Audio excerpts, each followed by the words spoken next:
আসসালামু আলাইকুম ভিউয়ার্স, আজকে আমি বিকালের নাস্তার জন্য খুবই সহজ চিকেন ফ্রাই রেসিপি আপনাদের সামনে নিয়ে এসেছি। প্রথমে আমি চিকেনের পিসগুলো সুন্দর করে ছিঁড়ে নিতেছি যাতে করে মশলাটা ভিতর পর্যন্ত যায়। প্রত্যেকটি মাংসর পিসগুলো আমি এইভাবে চাকুর দ্বারা চিড়ে নিব। চিকেনের পিসগুলো ভালো মতো করে ধুয়ে এর উপরে আদা রসুনের পেস্ট দিয়ে দিব। তারপর দিয়ে দিব লবণ আর কাশ্মীরি মরিচের গুঁড়ো। তারপর মাংসর পিসগুলোকে সুন্দরভাবে মেখে 20 মিনিট রেখে দিব রেস্টে। আর একদিকে পাউরুটি গুঁড়োর জন্য আমি পাউরুটিগুলো তাওয়ার মধ্যে সেঁকে নিচ্ছি। এইগুলো সেকার পরে আমি ব্লেন্ডারে সুন্দর করে গুঁড়ো করে নিব।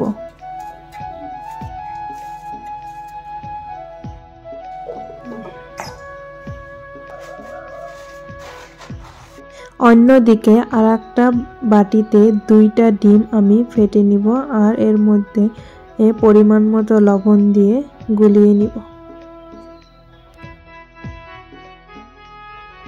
তারপর মাংসগুলোর মধ্যে কিছু পরিমাণ কর্নফ্লাওয়ার দিয়ে সুন্দর করে মেখে নিয়ে নিব। তারপর এই মাংসর পিসগুলো আমি পাউরুটির গুঁড়োর উপরে দিয়ে কোটিং করে নিব।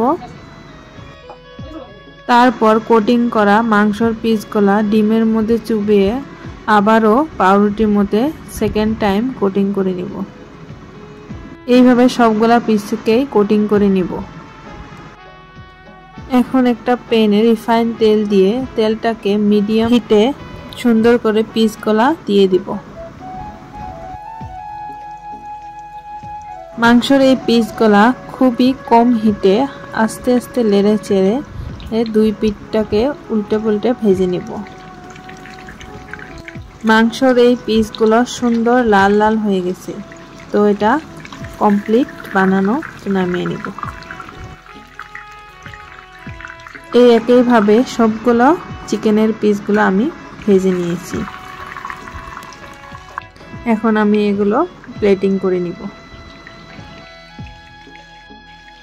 চিকেনের এই ফ্রাইগুলা দেখতে যেমন আকর্ষণীয় ছিল, খেতেও তেমনি লোভনীয় ছিল। দেখুন এই চিকেনের পিসগুলো কতটা ক্রাঞ্চি হয়েছে।